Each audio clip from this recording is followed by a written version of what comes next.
Today, we're very happy to have Lorenz Eberhardt here from the Institute for Advanced Study. He'll be talking about summing over geometries in string theory.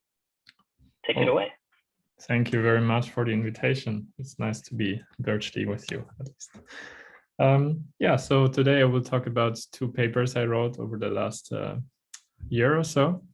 And basically the question is how we should think of the gravitational path integral in string theory.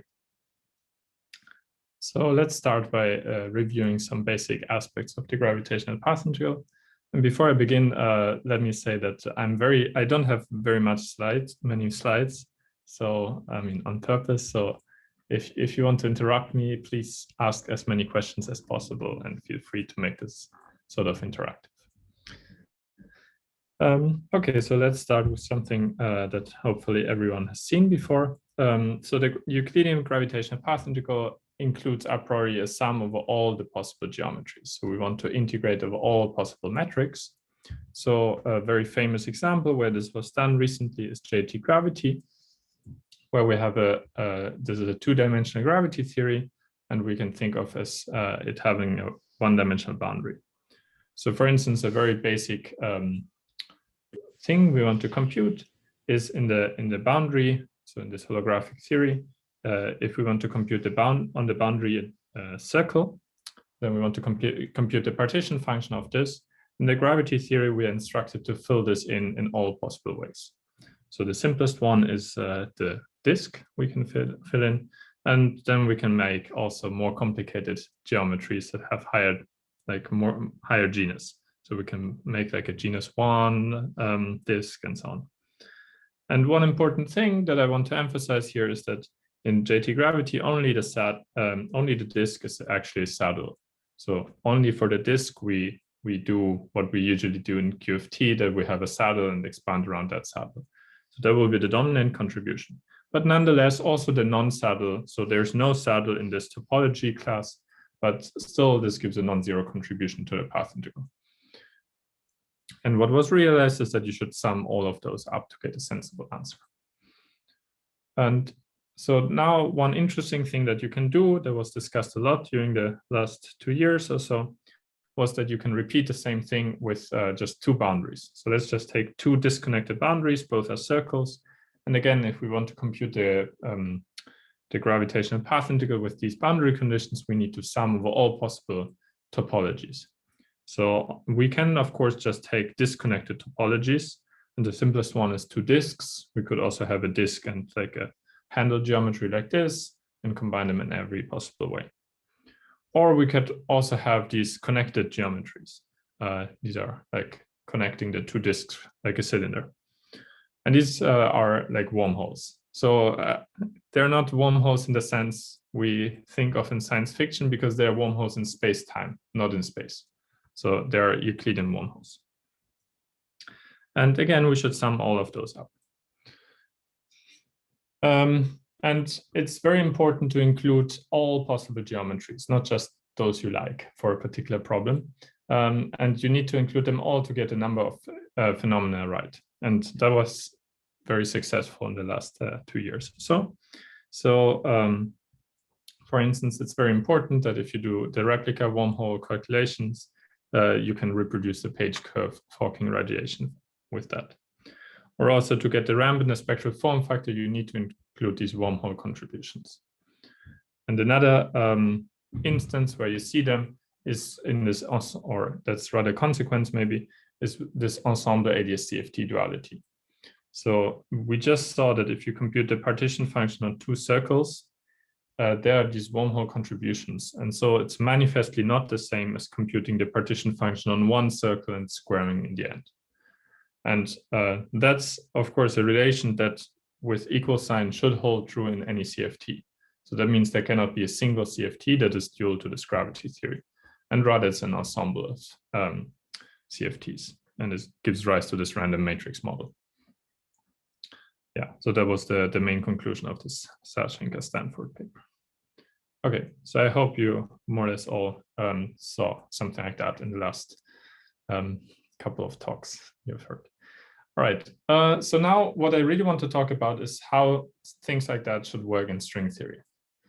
So the first obvious comment is that string theory should work very differently. So we have ADS CFT correspondences that are supposed to be exact, no ensemble average needed. So the most famous one is ADS 5 times S5, that is dual to spray-Mills. But one that will be important in this talk is ADS 3 S3 T4, that is dual to the symmetric orbifold of T4. And of course, there are others. So the main question is now, how does string theory achieve a sum over geometries? Because we know that semi-classically string theory is just described by supergravity, and so somehow should make contact with the rules that we saw before. So how does string theory achieve a sum over geometries, but without introducing an ensemble average?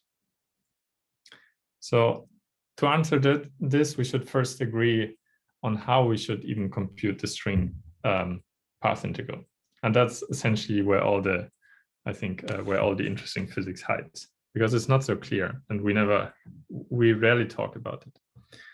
So usually if we do anything in string theory, because we're not very powerful, we can just consider string theory on some fixed background geometry.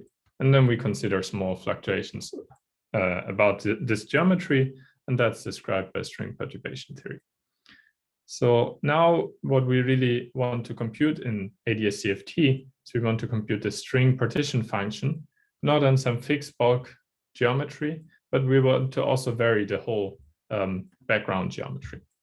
So some first naive version of what we should compute in string theory to reproduce the boundary partition function is to sum over all semi-classical bulks.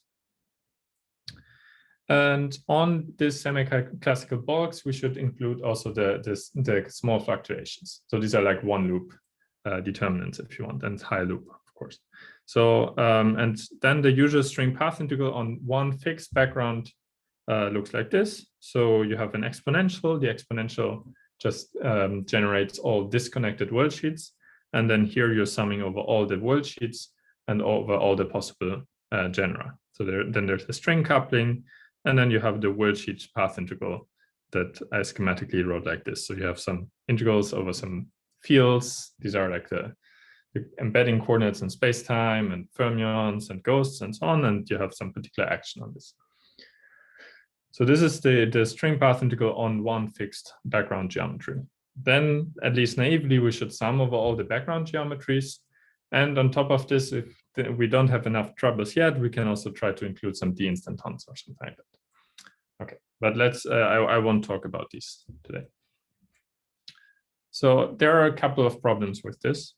So the first problem is that we saw that in the JT gravity language, it was extremely important that we sum over all topological classes, not just the ones that admit saddles. However, in string theory, we don't even know in principle how to do this. So since I don't know very much about string field theory, I will not talk about string field theory, where perhaps something like this is possible, but computationally extremely hard, as far as I understand. So I will talk about string perturbation theory. So in string perturbation theory, to even formulate string perturbation theory, your background has to be a saddle. It has to satisfy the supergravity equations of motion. So otherwise, your world sheet CFT is not a CFT, and we don't know how to formulate string theory. So a priori, we can only sum over the saddles here. That's one difference. And then we will also see later that there are problems with including these perturbative contributions. So yeah, that's why I put the big question mark here. It's not at all clear, at least to me, whether an equality like this should be true and in what sense it should be true. All right. So that's for the general motivation.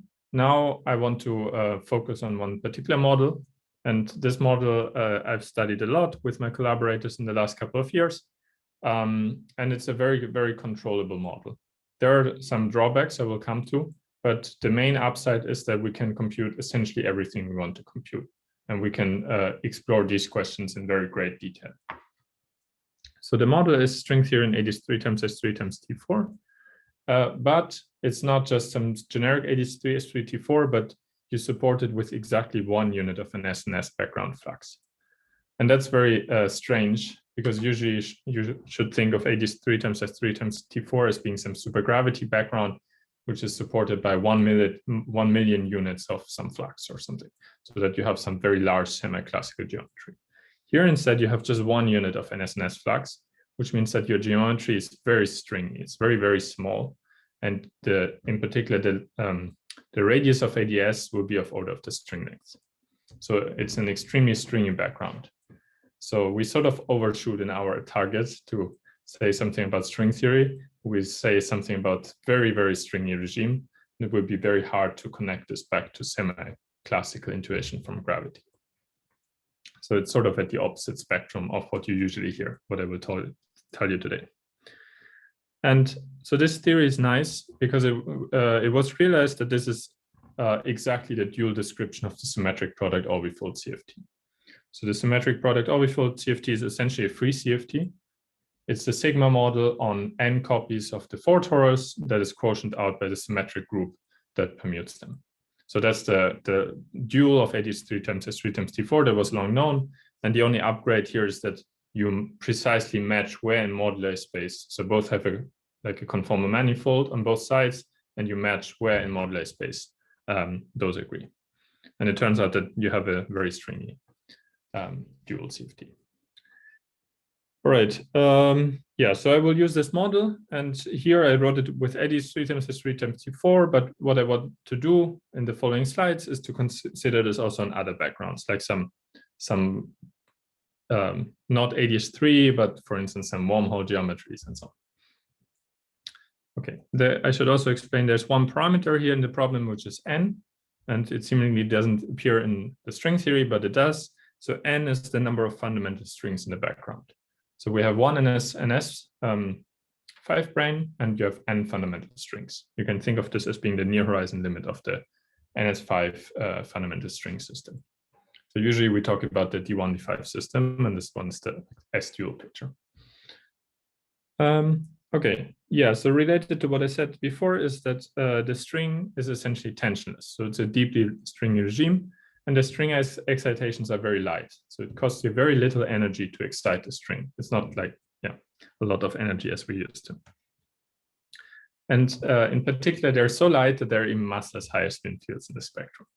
So usually in flat space string theory, we have our massless fields is just the B field and the metric and the dilaton, and then depending on the string theory, maybe a couple of more. But here there's an infinite tower of massless high spin fields. So it's very special.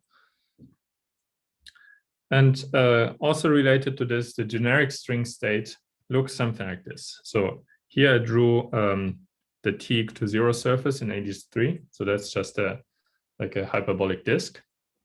And you can look how this generic string state looks like. So the string will be this orange curve, and it's somehow embedded in this T to 0 surface. And it turns out that most of the strings wind around ADS 3 a lot. So they're not almost point-like you're used to in semi-classical approximations of string theory, but they're very, very long strings.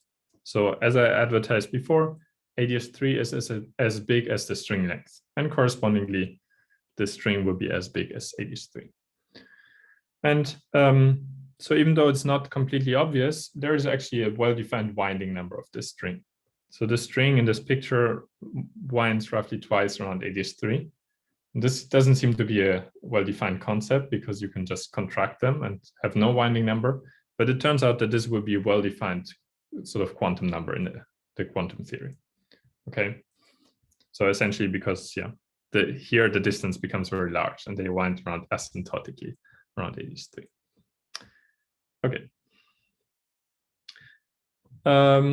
Yeah, so this is the setup. And before I go on, so perhaps first, are there any questions on this? On the model or anything, what we're trying to do? Actually, just about this winding number, it's some exact quantum number, but I guess that would be until you turn on this marginal deformation, or yeah, that's right. Okay. I mean, of course, like this labels, like every string state has a label that is like the winding number. If you turn on the marginal deformation, you can still track which string state is which. So in some sense, they still carry some number that characterizes them. But of course, at some point, they start to mix. And overlap. Mhm. And yeah, Okay. so it doesn't, yeah, it's no longer a good quantum number. Thanks. Can I ask a question? Yeah, please. So you should feel free to not answer this yet if you're going to talk about it later, but I guess the claim is that the theory in this box, like, so this is like some small subsector of the sum, the path integral sum you wrote down before, and you want to say that just restricting to this still tells you something about the full properties of the path integral? So actually the claim is stronger than this, that Okay. there is not a restriction to a subset. So I guess when you say is this restriction to the subset sector, you complain that I haven't told you about deep brain states or black hole states. Or well, and you've restricted to only having one unit of flux, and you've fixed a topology of a background and so on. Yeah, okay. So these are several issues. So I restricted to one unit of flux, but this is an asymptotic boundary condition. So in every that's part of the boundary condition. Like in ADS-CFT, if we talk about super MLs, we take n D3 branes and we keep n fixed once and for all. So we're not varying n within one ADS-CFT correspondence or something. Okay. So that one is, in that sense, it's the same sort of subsector. What I haven't told you precisely in this box, which is the other issue, is that I fix one topology here, but really you should understand this like in the sense of usual ADS-CFT. So this you should, or that's what we want to explore, I guess. But if you take the symmetric orbifold, then somehow it should be the sum over all the geometries in ADS3 and with strings on top of it and so on. So, but that's basically a question of the talk. How exactly does this sum look like? Okay. And I won't spoil it completely, but I can spoil that it looks very much different than what you expect from semi-classical gravity. Okay, thank you. All right.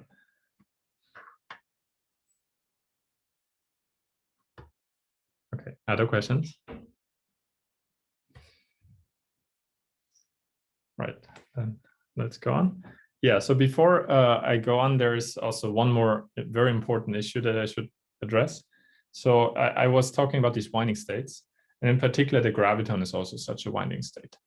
So now you might say, oh, there's not even the local notion of space-time geometry. We shouldn't talk about space-time geometry at all because there's no local graviton.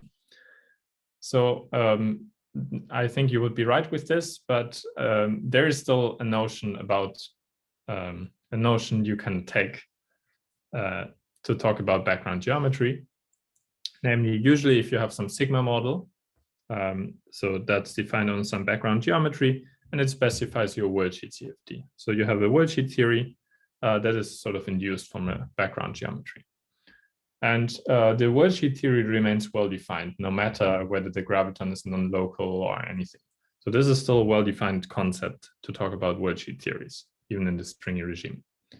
And so in the following, if I say something like sum over geometries, what I really mean, and the thing that is still well-defined and has a clear meaning, is a sum over worldsheet theories. So if I go back for a moment to this expression, then here I was saying, okay, let's sum over all the bulks. And the only thing that makes sense in this limit is to say, let's sum over all the worldsheet theories that have the correct boundary conditions. So that's the thing we can say. Okay.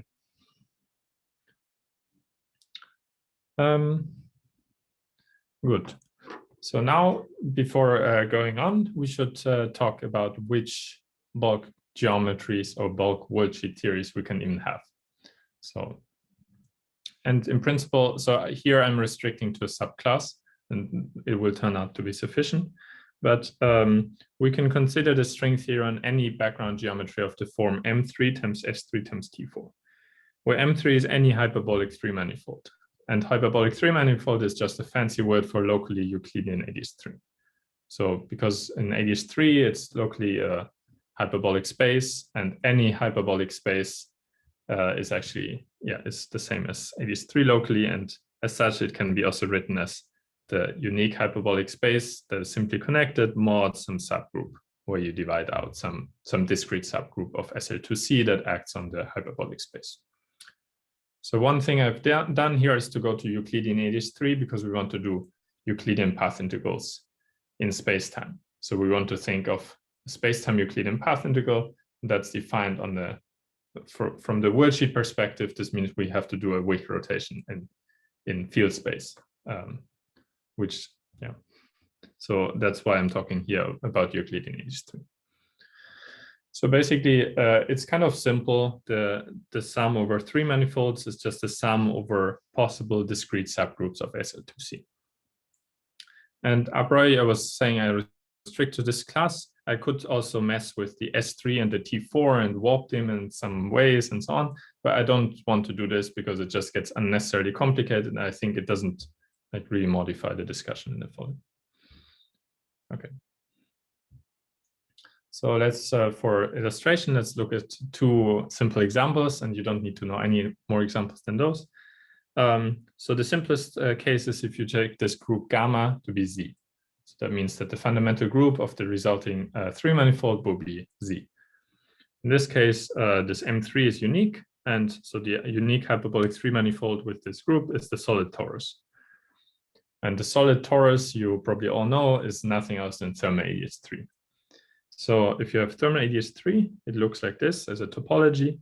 You have the Euclidean boundary time that is non-contractible in the bulk, and it goes around the cycle, and the boundary is just the torus, and that's where you can compute the partition function, the dual 2D CFT. However, there is an interesting subtlety because you can interpret this picture in different ways. Since we're doing Euclidean geometry, you can decide, okay, let's, so this this was my boundary time, but I could have also decided that the other cycle of the torus would be my boundary time. And then the time cycle, the Euclidean time cycle, is contractible in the bulk. And that's the characteristic property of a Euclidean black hole. So that's actually the Euclidean BTZ black hole. So it's exactly the same geometry, but interpreted in a different way. And you could even generalize this and take some linear combinations of the 2 cycles to be a time cycle, and you get a full family of Euclidean black holes. That's sometimes called the SL2Z family of black holes. Okay, then you can also do one interesting generalization where you take this gamma to be the integers times some finite group, some cyclic finite group. And in this case, the resulting geometry you get is again a solid torus, but it carries also now a conical defect in the center. So it's just this, if you can think, maybe you can picture it in your head. So if you have a solid torus, then there is further isometry that like rotates you around this cycle, this circle. And if you quotient out, you will get again a solid torus, but now there's a conical defect in the center. So that's what happens in going from here to here. And I'm mentioning this because this is a singular geometry. And in gravity, there's always the question, should we include singular geometries? What singular geometries should we include, and so on? And in string theory, in principle, there's no problem in including these because these are just orbifolds. And we perfectly know how to describe string theory and orbifolds. So that's also an interesting example to keep in mind. And finally, I won't explain this in detail. If you have seen it, that's good. If not, don't worry about it. But you can also construct wormhole solutions by using these groups. The problem with these are that you need to have at least boundary. So, I mean, these manifolds all have some boundary surfaces on which the CFT is defined. And to get a non-trivial wormhole, you need to have at least genus 2 boundary surfaces. So there's no wormhole that connects a torus and a torus. You need to have a genus 2 surface and a genus 2 surface, and then there's a wormhole connecting them. And you get it by quotienting out by something that's called a Fuchsian group. But you don't need to understand it, it's just these things exist. So you can formulate string theory on these wormholes. Okay. All right. Good, so let's then try to set up the calculation. And let's just try to compute the simplest example, the simplest quantity. So the simplest quantity is perhaps the thermal partition function, the boundary.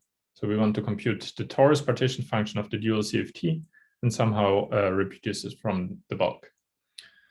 And if we want, so let me tell you what we would do if this would be 3D gravity. So that's essentially what we talked about in the beginning. We would say, okay, let's take all the the saddle solutions. And these are the ones we saw before. So this is thermal ADS, and this is the BTZ black hole. And then I told you there's also this generalization where you can have any cycle to be the time cycle. And that's this SL2Z family of Euclidean black holes.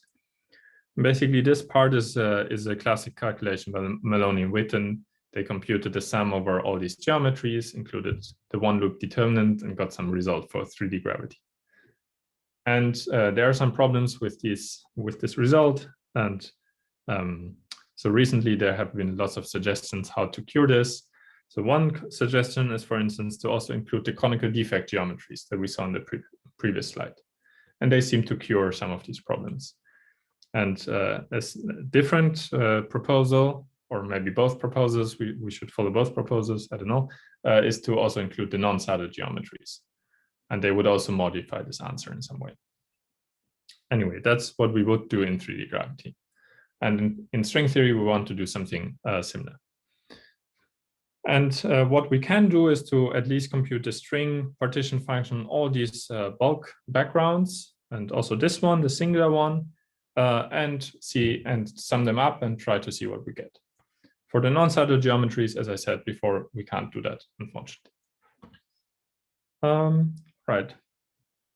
So now there is a slightly technical issue that is special to this model, but I think it's kind of interesting.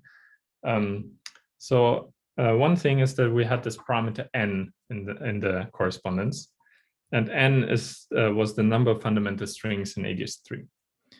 And if we do string perturbation theory, then we usually don't fix the number of strings. If you think of doing computing some string partition function, you can have any number of fundamental strings that contribute to the final answer. There's no constraint on that. However, here in ADS CFT, at least in this example, so that's, I think, really special to this ADS3 example. In ADS3 CFT, somehow the correspondence wants us to fix n. And in string perturbation theory, we don't know how to do this. So instead, what we can do is to fix an associated chemical potential and let n vary. So in some sense, we're looking at the theory in the grand canonical ensemble. So what does this mean from the boundary CFT? It just means that you're computing the sum over all symmetric product orbifold partition function. So the quantity that you're computing is, you take this is the torus partition function of a particular symmetric orbifold of n copies. And now you sum over all of them, and you like this p is some fugacity or chemical potential that you keep fixed. So this, if you want, is just going from the canonical ensemble to the grand canonical ensemble. And now the claim is that this grand canonical ensemble is the thing that is reproduced by string theory. And now you might wonder, what is this p doing there? So what is p in string theory? And it turns out that p is essentially just a string coupling. So in string theory, you have one free continuous parameter, and that continuous parameter will be mapped to p. Okay, so for this quantity in the dual CFT, there's a very simple expression. It's really surprisingly simple. If you have studied anything else like supermoles, it would be much more complicated. So, and this expression is also given by an exponential, and it's an exponential of something, and the something is just a sum over various torus partition functions of the sigma model on T4. So I realize this expression looks complicated, but it's really not. So let me explain it to you. So the ZT4, I just mean the torus partition function of a T4 target, n equal to 1. So there are four bosons, 4 fermions involved in this ZT4. This angle bracket is the spin structure, and that depends on this A and B. You can ignore it for now. And then the important thing is that this T4 partition function is evaluated at different modular parameters. So this tau boundary here is the modular parameter of the boundary. And we saw the boundary is a torus. So there will be this tau boundary, and you evaluate the ZT4 on the different modular parameters. And then there's some sum over which modular parameters you should consider. But really what this just means is that these modular parameters that appear, all the modular parameters that cover the original torus. So the original torus on which this guy was defined has this tau boundary, And these modular parameters are the ones that cover the original tori holomorphically. So if you have any torus, let me explain this. If you have a torus, then it has some fundamental domain, something like this, right? And here would be tau boundary, and here is a 1. And now you can make other tori that cover this one holomorphically. For instance, you can make this one that has twice tau boundary. And there's an obvious map from the bigger fundamental domain to the smaller one, where you just, I mean, it's just forgetting, like it's basically the identity map, it's the projection map. So if you're in here, you go to the same point. If you get in here, you go to the corresponding point in the other one. So that's a holomorphic covering. What you do here, you sum of all the holomorphic coverings. If you look what holomorphic coverings you can have, you land exactly on the sum. And for instance, the one we were looking at here was the L equal to 2, A equal to 1, and B equal to 0 term in the sum. And these coverings then are weighted by P to the L, and this L is just the degree of the covering. So this was a degree 2 covering, so L was 1. So what this formula does is just to sum of all the possible coverings. In fact, finally, you need the exponential because you want to sum also over disconnected coverings. So these are all the possible. So finally, this whole term is just given by sum over all coverings without any restriction on connected or disconnected. Okay, you might wonder where this formula comes from, and comes from the fact that the symmetric orbifold is basically like an SN gauge theory, and you need to sum over SN bundles, and SN bundles over a torus is nothing else than such a covering map, because you need to just say if you go around one cycle how it connects up, like the n different sheets connect in some way to themselves. All right, so I hope I explained a little bit of the physics that is involved in this expression.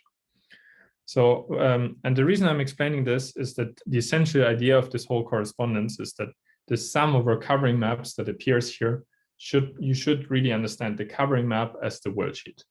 So in the boundary, you have some boundary space, and you're getting this partition function by summing over all possible covering maps. These covering maps are really the worldsheet that wind around the boundary in ADS. Okay, so now we will see this more explicitly. Okay, so now basically I explained the computation, how you would in the bulk compute this quantity from a bulk perspective. So, and this works surprisingly well. So it works much better than in any other setup of string theory that I know. So, and it basically works kind of, yeah. So it's on the one hand exciting because you get kind of exact string answers, but on the other hand, it's maybe also a bit disappointing because it's like you don't learn too much about non-perturbative physics in the process. So yeah, in particular, you can compute the string partition function on these thermal ADS and on other geometries to all order in G string. So at least the perturbation theory you can fully do. And the reason is basically that on thermal ADS, the string partition function you can prove that is one loop exact. So it doesn't receive any contributions from genus 2, genus 3, and so on. This doesn't hold for more complicated geometries, but what always holds is that there's a maximal genus that contributes. So there's never an asymptotic series like we usually have in string theory, but the sum of our genera always truncates. And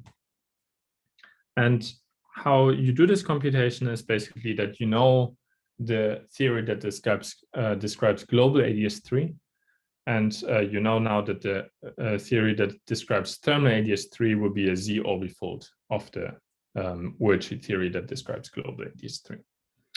The global ADS3 worldsheet theory is given by in some formalism that is convenient, is given by some super WZW model. So this PSU1,1/2 describes ADS3 times S3. So that's the bosonic subgroup. And then there are some fermions that make it supersymmetric. Then you have some topologically twisted fields that describe the T4 and a bunch of ghosts. So you don't need to worry about any details here. The important point is just that this is known and you can compute many things in it. And one more, at least morally important point that kind of explains why everything is so simple is that this PSU1,1/2 level 1 has a free field realization. So this is just, maybe you know that, for instance, SU2 level 1 or SU3 level 1, all these things, like at level 1, WZW models almost always have some free field realization in terms of free fermions or free bosons, and they are much simpler than the generic level ones. And this level, maybe I should have stressed also, the level comes here because we have 1 unit of an S&S flux. If you would look at the theory with 2 units, then there would be level 2 and so on. So only at level 1 you get the simplification. And this simplification technically has huge ramifications and basically leads to the fact that the worldsheet theory becomes fully solvable at arbitrary genus. So it really becomes very simple. In some sense, simpler than flat space. Okay, and now what you can do is to compute just, so we said it's one loop exact. I will give you an argument in a second why this is so. So now what you want to compute is basically just a worldsheet torus partition function. There is also a worldsheet sphere partition function that I will address in a second. That's more subtle. But the worldsheet torus partition function, you can just compute like you do in like flat space string theory. You write down all the characters and the Hilbert space, and you compute a trace of the Hilbert space. So it's in principle straightforward. And if you do this, so if you compute the one loop worldsheet partition function on thermal ADS3, then what you get is a simple expression. So yeah, or not too complicated. Again, there is a sum over 4 integers. And the sum over 4 integers has a very geometric meaning. So because the geometry that we're considering is thermal ADS, so that looks like, again, the solid cylinder. And now you're embedding also a torus in it. So the red torus is the worldsheet, and it's embedded in thermal ADS. And you could wind around thermal ADS in various ways. In fact, these 4 integers precisely describe all the possible ways the one torus can wind inside the other torus. So this the maps from the worldsheet torus to this to the target space are basically described by maps from one torus to the other torus, because the target space, the boundary of the target space, is also torus, and maps from torus to torus are described by basically 4 integers, because this is mapped from pi1, like topologically, the homotopy class is described by 4 integers, because pi1 of every torus is a Z2. Anyway, it's not too important, but this is just the sum over all topological classes here. Then what's also interesting is that there is a delta function. That is something that you have probably never seen, at least I have never seen before in any 2D CFT torus partition function, that there is a delta function appearing. So there's really delta function that puts the worldsheet modular parameter that I call tau basically equal to the boundary modular parameter that I call tau boundary, up to some ABCD business that has to do with how you embed the 2 tori inside each other. So it turns out that you get a delta function like this. Technically, how you get the delta function is just by some infinite sum that is like running from, like, because the state space is, yeah, it's like infinitely many degenerate. And if you sum over it, you get this result. But anyway, so yeah, we will talk in a second what this exactly means. Then I already included this P. P will map to the boundary chemical potential that we had before. And there is some way of including it properly on the worldsheet that I don't have time to explain. This is some ground state energy. And finally, you get some oscillator degrees of freedom on the worldsheet that are basically our friends, the torus partition function of the sigma model on T4. Okay, I realized that this is maybe a lot here, but yeah, one important thing that I also want to highlight is that in this torus partition function here, it's a bit weird if you think about it, because in string theory, you would have expected that there are more oscillator degrees of freedom. If you do something like flat space string theory, you get something like 8 transverse degrees of freedom of bosons and fermions. And here you have only 4. I mean, all the other things are like some ground state energy and so on. There are no oscillator degrees of freedom. And the reason for this is basically that your ADS3 times S3 is just so small. It's like string length. And perhaps you know that if you take SU2 at some level K, so that describes string propagation on some S3 with some B field, and you make the S3 smaller and smaller, then this corresponds to SU2 level K, where you take K smaller and smaller, then you lose more and more degrees of freedom. And in the extreme case, you land on SU2 level 1. SU2 level 1 is just the same thing as one free boson. So it seems like you suddenly got from 3 dimensions to just 1 dimension, and you lost some degrees of freedom. The same thing is happening here. So just because 83 times S3 is in some sense too small to host enough like oscillatory degrees of freedom for the string, you get less degrees of freedom than what you thought you get. That's one of the main reasons why the whole thing also works. Just a quick question. Is there some understanding of some connection with non-commutative geometry of the target space, or is that not a... I don't know. Okay. And I have nothing useful to say on this. Okay. Yeah, thanks. Other questions?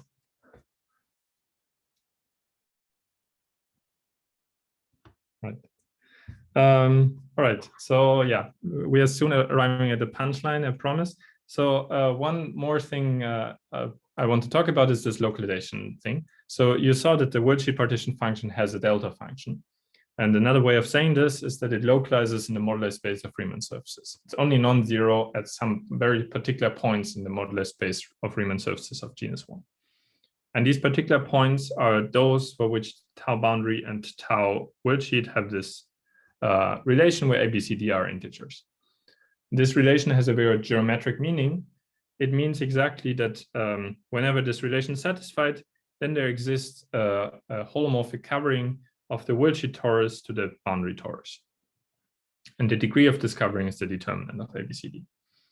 So that should ring a bell with you, what I told you before about the boundary partition function. And the boundary partition function was expressed in terms of all the covering maps. And now we see that the worldsheet partition function is only non-zero whenever the worldsheet is a covering map of the boundary. In fact, you can prove this property rather rigorously for arbitrary genus and arbitrary bulks M3, like arbitrary hyperbolic 3 manifolds. So that was shown in some series of papers where you increase the complexity more and more. Also hold for correlation functions where you have to talk about ramified covers. Yeah, and now you also see why the string partition function turns out to be one loop exact. Because if you take any covering map of a torus, you still get a torus. That just follows from like topology. If you have a torus, its Euler character is 0, and so any covering map will also, covering space will also have Euler character 0. That's why it's still a torus. This is not true for higher genus surfaces. And because of that, the worldsheets, the only possible worldsheets that can contribute in our case are genus 1 surfaces.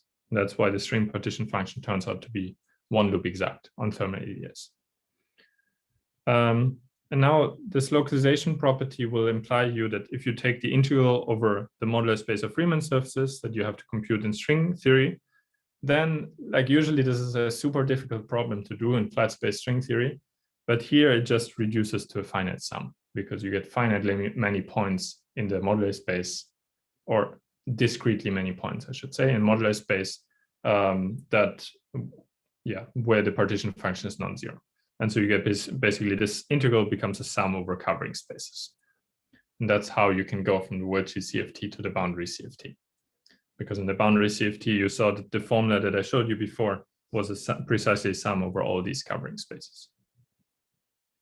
Okay, so that's maybe slightly technical, but what it allows you to do is to just compute now the string partition function on thermal ADS3 at one loop. So it's the integral over this modular space of Riemann surfaces at one loop of the worldsheet partition function. And it allows you to compute that just exactly because thanks to the delta functions, you just can cancel them against the integral. And it's really easy to compute. Okay, and there's one last subtlety before I get to the really interesting physics, is that you also have to account for the sphere partition function that is present. I just talked about the one loop piece, but I haven't told you about the tree level piece. And there's some mystery, I think, in string theory, how to compute this properly. So the reason is that for the sphere partition function, there's some residual conformal symmetry, which is the Mobius group. And you have to somehow take this into account. In particular, the sphere partition function should be responsible for the conformal anomaly in the boundary CFT. And I think it's fair to say, or correct me if I'm wrong, but nobody knows how to really compute this in string theory. We know how to do this in gravity. That's given by like putting some cutoff surfaces and counter terms and so on, but we don't know how to do this in string theory. So here, the only way I know how to proceed is to just take the gravity result. The gravity result is very simple. In fact, it's just fixed by conformal invariance. So you can also say you just assume conformal symmetry in target space and borrow the result from there and just take it for the sphere partition function. So as I said, I don't know any first principle way of getting this from string theory directly. And what it gives you is a very simple result. So the sphere partition function would just be, it's proportional to the target space volume, and it's basically pi n times the imaginary part of tau.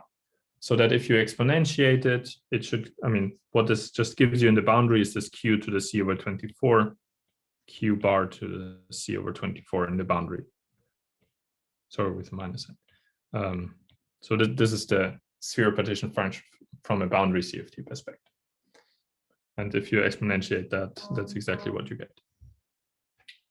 Okay, so I will just insert this by hand. Okay, now I talked a long time about this. So let's now just get to the result. So now if you compute the string partition function on term ADS3, then you can do the integral and you end up from the 4 integers that we started with, a, b, c, d. Some of them are killed because you only integrate over a fundamental domain and not over the whole upper plane. So in the end, you obtain some mutilated sum, which is basically over AD and some B that runs over some coset of the T4 partition function that is evaluated at tau worldsheet, but tau worldsheet is related to tau boundary. So in this way. And if you compare this with the previous formula for the symmetric orbifold grand canonical partition function, then you get an exact agreement. There's nothing you need to correct. So this is just equal. And if you would do this on any other background of the ones I showed you, the ones that have torus boundaries, then you get always the same result. So we did the computation for thermal ADS. The one for BTZ you get for free because BTZ is just the same geometry. And it's basically a reinterpretation of the thermal ADS result. What you need to do is to do a modular transformation in a boundary to go from here to here.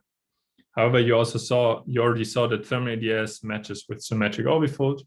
So you can just now formally do, and you know this guy is modular invariant. So if you do a boundary modular transformation, you go from here to here. And so this is also the same. And same argument brings you from here to here. And then the final geometry that I showed you is the conical defect geometry, where you need to do a slightly different new calculation. And if you do the calculation again, you see again that you land back exactly in the symmetric product orbifold answer. So, okay, that was very surprising to me, at least. Maybe it's not surprising to you. But it seems like instead of having something like this, where you would take obtain the result by summing over all the bulk geometries or bulk worldsheets or what worldsheet theories or whatever, you just have that the symmetric orbifold partition function is the string partition function on any bulk geometry. You can just choose and take your favorite bulk geometry and compute the string partition function on it, and you get the full answer. In fact, if you sum over geometries, it seems like you would overcount states. You won't count the same state several times. And okay, this seems wrong from several perspectives, I realize. So if you want to ask about this, please do. But I hope I make it more clear in the next slides. So in particular, what this means is that every state in one bulk geometry can be identified with another state in another bulk geometry. So for instance, I told you shouldn't sum over the geometries. So that means, for instance, you should find the vacuum of the BTZ black hole somewhere in the Hilbert space on thermal ADS, because otherwise that can't be true. Okay. There has to be some identification of states. So let's describe this, the example I just mentioned. And so you need to identify, for instance, the ground state of the BTZ black hole with some highly excited string state on thermal ADS. Okay, so and you can actually do this very explicitly, because in the BTZ black hole, you're fortunate. And you know that the BTZ black hole will dominate the boundary partition function at very high temperatures. So if you go to high temperatures, then the dominating contribution, the boundary CFT, I mean, at least in the usual picture, is the BTZ black hole. However, I just claimed that in thermal ADS, if you just take the string partition function on thermal ADS, you also get the boundary CFT partition function. So that means if you take the high energy limit of the thermal ADS partition function, you should also get something that looks like a BTZ black hole. And in fact, you do. And so you can isolate the precise contribution that looks like the BTZ black hole. And it's just a world sheet in thermal ADS that wraps around the boundary of ADS many, many times. So it's a world sheet that, like, I can't draw it properly, but that winds around this cycle many, many times. And around this cycle, it winds some finite number of times. So it doesn't really matter how many times it winds around this circle. They will all have the same order of, like, they will all have the same dependence as you go to high temperatures. And in fact, it winds so many times around this circle. In some sense, it winds up like non-perturbatively large number of times around this circle. So the number of times it winds is basically, you can see from the relation of the worldsheet modular parameter with the boundary modular parameter. And it involves a factor of n, where here I went back briefly to the canonical ensemble. So n is the canonical, like the number of strings. So it's like an n you should view as 1 over g string squared. So that means you have basically a single string that whose length of the string is 1 over g string squared. So it's, even though this is a single string and maybe the string tension is of order 1 or it's small, this string can still be extremely heavy because it just winds so many times around ADS. So of course there's a question whether you should trust this, and I will discuss it in a second. But at the moment, if you just trust this computation, it seems like you can get these strings that wind like non-perturbatively large number of times around ADS, and they sort of emulate the BTZ black hole. And okay, yeah. So I have another example of such an identification. Namely, if you take the conical defect, you can also identify with an excited state in ADS. And the conical defect has some deficit angle. So let's take it to be 2 pi times 1 minus an integer to the minus 1. And the vacuum of this conical defect is, you can see again in the partition function that it behaves exactly the same way as strings in thermal ADS that wind exactly m times around the spatial circle, and again some number of times around the time circle. It doesn't really matter how many times. So, and you would again identify these two states. So they are not really states, but they are things like regions in the path integral that behave similarly. I shouldn't maybe say states. Right. Perhaps this is a good moment for questions, and then we can discuss further and wrap up.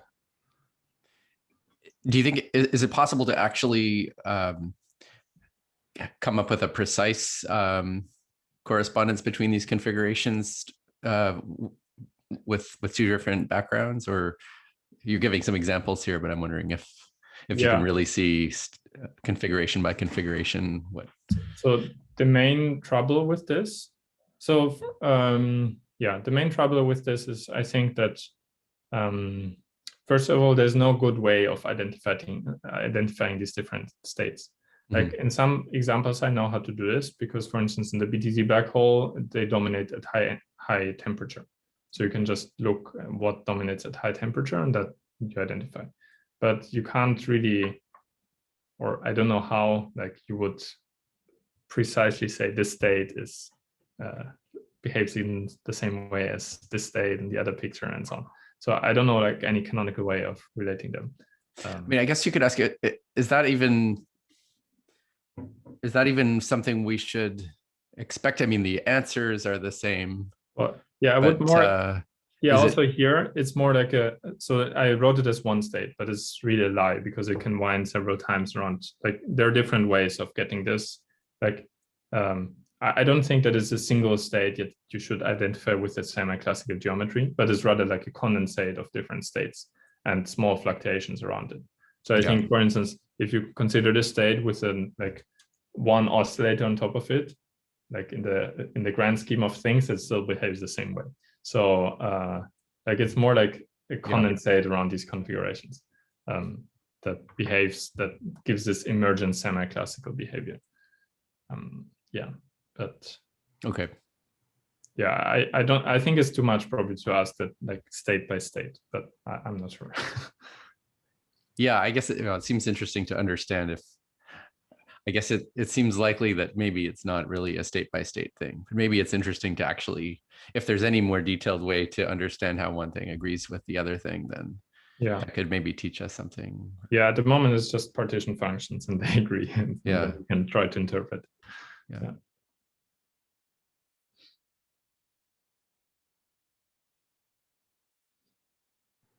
Lorenz, this winding string picture does seem very similar to this correspondence principle that Poluszynski and Lenny and Guy I think talked about. I don't know if you guys have explored that connection. Yeah, so in fact I had a slide on that, but I took it out before. But yeah, so I think it's like in principle it's an exact realization of this of the correspondence principle. So what I don't know how to do, like there's one difference that confuses me slightly, is that the correspondence principle is very important that you're in Lorentzian spacetime, and you have a horizon. Maybe I can say for the other audience. So the correspondence principle says that if you have a string-sized black hole, so the horizon is of order of the string length, then the idea is that the black hole can just be understood as some very long, highly excited string. And that seems very, very similar to what I was saying. And basically this long excited string you can think of as winding around the horizon. So here, of course, I'm talking about Euclidean geometry. So there is no Lorentzian geometry yet involved. And the winding is very different because it winds asymptotically around the boundary of ADS and not around some position that would be the horizon. So the winding is at a slightly different position. But otherwise, I think it's exactly in that spirit. Yeah.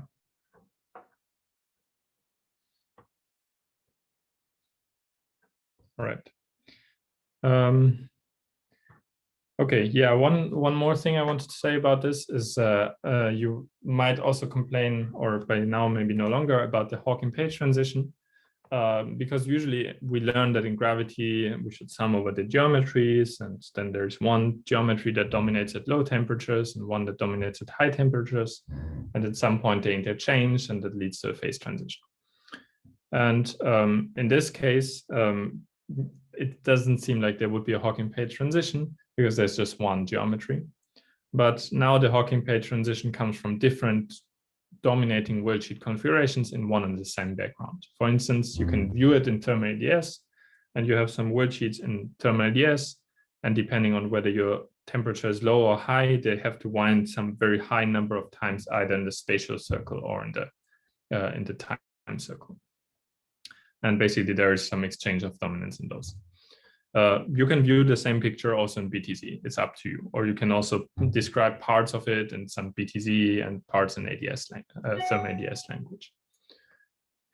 Yeah, so that's just, and yeah, and once again, to also emphasize this, I think the string perturbation series is slightly misleading because it makes you think that the leading answer is just a sphere partition function, which is the gravity answer, and then you can come up with the torus partition function, which is an order 1 correction. But here this is not true. And the reason it's not true is because you can have these strings that wind basically some 1/g string squared many times around the boundary. That gives some enhancement of the torus partition function by some huge factor. That's why the string perturbation series is not necessarily of the order you thought it is. And that's why also why thermal ADS can emulate or simulate or whatever you want to say the BTZ black hole. Right. Good. I have one last slide and then I will conclude if that's okay. So as I mentioned, I want to briefly address also the factorization problem, and I don't have like too many intelligent things to say about it, but the theory here can be also defined as on the genus G wormhole. Like the genus has to be at least 2, as I mentioned in the beginning. And you can ask again how it's consistent to have a single boundary theory. I mean, strictly speaking, you don't have a single boundary theory because you're considering this grand canonical ensemble, but still it's like not like it's not a random ensemble of theories. And in principle, you can compute the string partition function of wormhole. It's not as rigorous and as explicit as the previous calculation, but you can still show that it only receives contribution from covering maps that map to one boundary holomorphically. So that means that you get only contributions. I can't really compute these contributions, but I can show that these are the only contributions. You get only contributions from worldsheet that wrap either the left boundary or the right boundary of the wormhole. There are no contributions from worldsheet that partly wrap one boundary and partly wrap another boundary. So essentially, this means that there are no worldsheets that go ever in the middle of the wormhole. And so in some sense, the strings don't explore the middle of the wormhole. They don't really know what geometry they're propagating on. So it's not as trivial as, so with this, it seems trivial that the wormhole partition function just factorizes into a left and the right piece, and the left piece is due to worldsheet that cover this boundary, and the right piece is due to worldsheets that cover this boundary.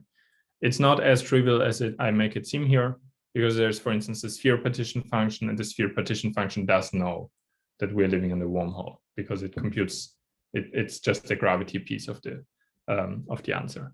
So you somehow need to show that the torus piece or the genus 2 piece and so on, that they like give some compensating contribution. And that part is not entirely rigorous. But in any case, you can at least draw the pictures and argue that something like this should be true. And that's, I think, the basic mechanism how factorization can be restored in this model. Okay, so yeah, that's it. So let me summarize and then maybe take more questions. So, okay, some maybe random points here is that one important thing is that the worldsheet theory for this tensionless string model that I was discussing localizes in the modular space of Riemann surfaces to covering maps of the worldsheet to the boundary.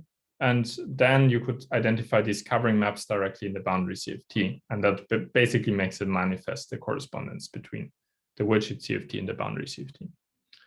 And one more thing that maybe the most important thing that we saw is that the partition function of the tensionless string on like any bulk geometry like this only seems to depend on the conformal boundary structure of this hyperbolic 3 manifold.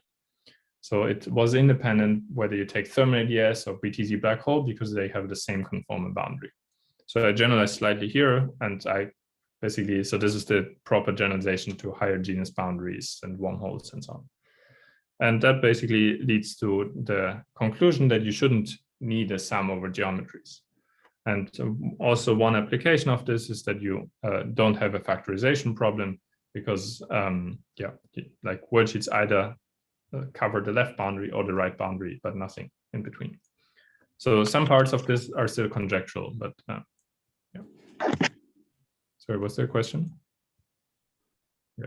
And yeah, and finally, so one thing that is important, at least in this example, but I think it's probably won't play a role in ADS 5 times S5 or something like this, is that you need the grand canonical ensemble. And it's really important to get things right to talk about it in the grand canonical ensemble.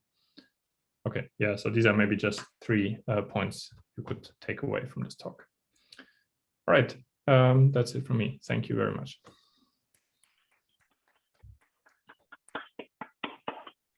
All right, thanks for the very nice talk, Lorenz. Any questions from the audience? Hi, Lorenz. Can I ask a question? Yeah, please. Thank you for the very nice talk.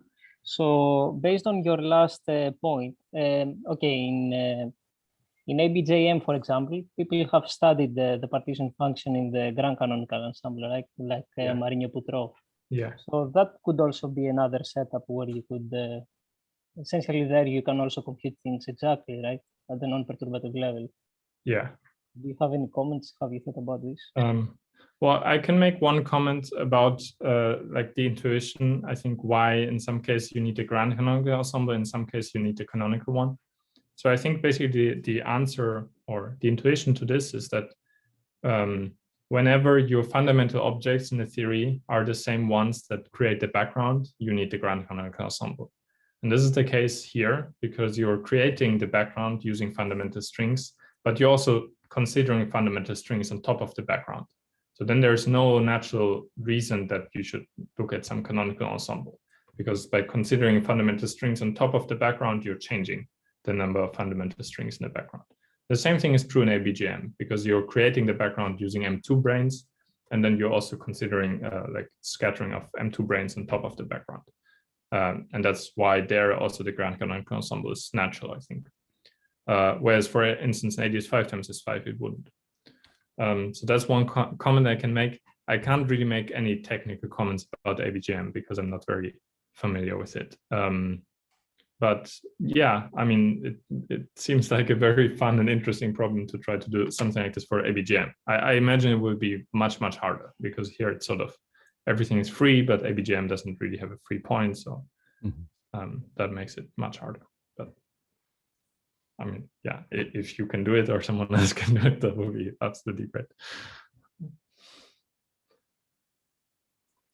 I had a question, or so I was thinking, especially in your discussion of this Harking Page story, that it reminded me of just the standard story in conformal field theories where you have different channels, and you might think, oh, I should sum over like all the different diagrams in all the channels, but then of course you shouldn't do that, and you should just focus on one channel, and that is equivalent to the other channel. But sometimes you have, when you have this vacuum block dominance, there's situations where you know, for some range of parameters, the answer is just a simple contribution from one channel, and then you transition to another situation where the answer is a simple contribution from a different channel. So is there any like more detailed connection here between your story and this CFT story? Well, that's essentially right? If we, for instance, look at the, well, we could look at the torus blocks in the boundary CFT. Like you were probably more thinking about 4-point function, sphere 4-point function. Yeah. But like essentially what I've said is the same you've said for a torus block, because for, I mean, as we know, like thermal ADS corresponds to the vacuum block in the CFT. But now if you look at it from the S-dual picture, like from the S modular transformation picture, then the BTZ black hole looks like the vacuum block. But from both perspectives, you should get everything. So, and the reason is because you get some Cardi growth at high energy, and you have enough states to sort of simulate the other behavior. So I think that's essentially exactly the same. I mean, it's exactly the same thing. But the only thing is that here it's really interpreted like that in the bulk. Like usually we don't interpret it like that in the bulk. Right. So yeah. Okay, good. Yeah. Thanks.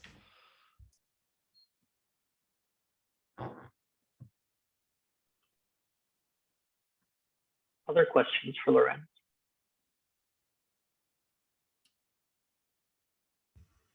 I had one. You might have said it and I just forgot. But so you told us the string configuration in thermal ADS, that is sort of the equivalent of the BTZ block, or so the black hole. Yeah. Is that sort of converse known, what the string configuration in the black hole background that gives you thermal ADS? Yeah, just rotate the picture by 90 degrees. Okay. Then you get the BTZ on the right-hand side and thermal. So one thing I haven't really stated is what the vacuum of thermal ADS is in thermal ADS, which is slightly non-trivial, because so there is no string state that is non-winding in thermal ADS. So even the vacuum consists of strings that wind once around ADS. So the vacuum would consist of, like, also maybe it's more clear in this picture. So I haven't drawn the strings on the left-hand side, but in principle, there are also strings here that wind exactly once, because you can view like thermal ADS if you want like a conical defect with no deficit angle. So to make this consistent, like the vacuum consists also of strings. It's not empty. So I have suppressed these contributions, but and they don't like they have zero, like their energy is literally zero in space-time. But yeah, with this understanding, you can literally rotate the picture and get the converse description. Is that clear? Yeah.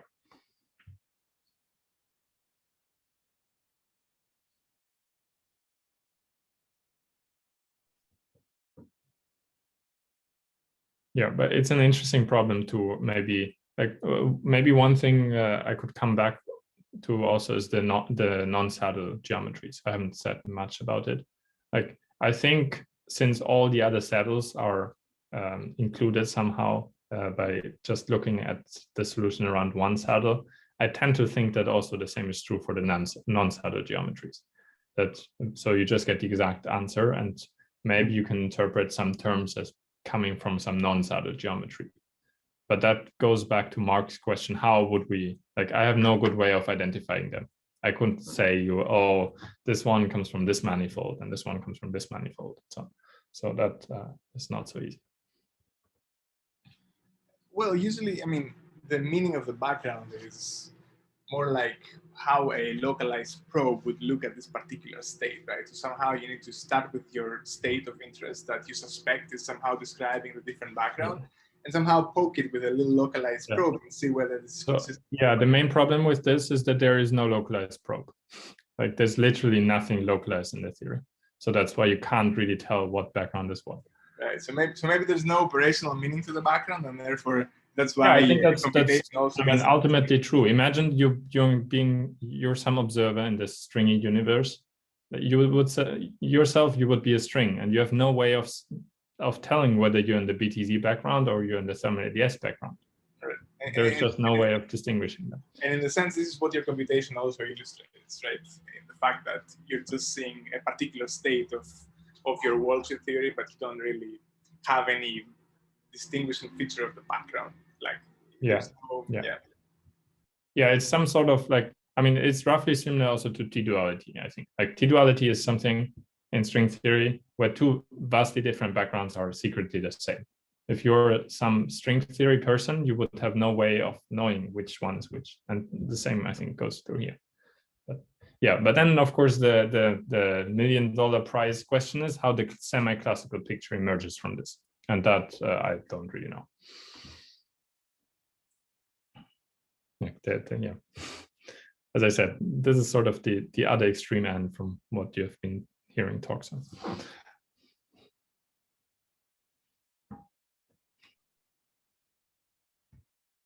Any last questions for Lorenz? Okay, if not, let's thank him again. All right, thank you all. Yeah, thanks. Thanks, Lorenz. Thanks for the very interesting talk. Thanks, nice talk. Thank you.